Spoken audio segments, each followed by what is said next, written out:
adam oluşayda yarışmağa yer koyar.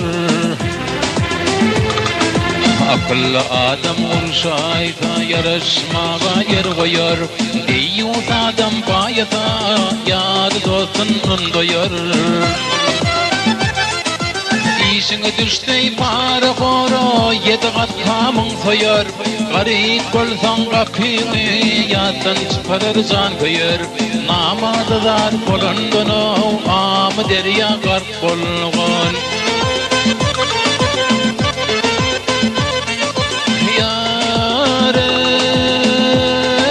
Doğru gelen doğudun ayıbı iki gödeder. Bir ekten doyrunu barışım rayın sedidir. İnsanın yurt yıkanı köte bilin dadıdır. Dil galası anın dişdivan görpü adıdır. Yavş adın vardır bey ne birine görp bolgun.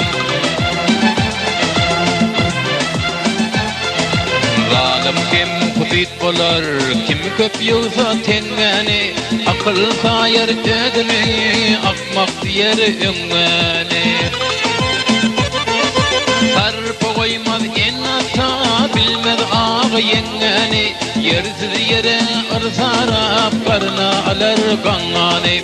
Hekim kılmay sezileme, zamanına berk bolgun.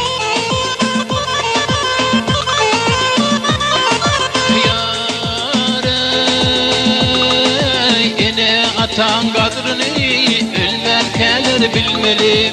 İnene başa tecedi bu ata hurmat koymalı. Dünya bakı gelin yok ahır bir gün ölmeli. Gülden nedek gül bedel yere yeksan bolmalı. Namart bolma dünyada gör oğlu dey mert bolgan.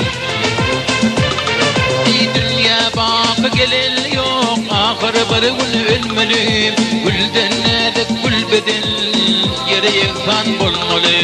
Beyyus bolma dünyada gör oğlu dey mert bolgan. Namart bolma dünyada gör oğlu dey erkek bol.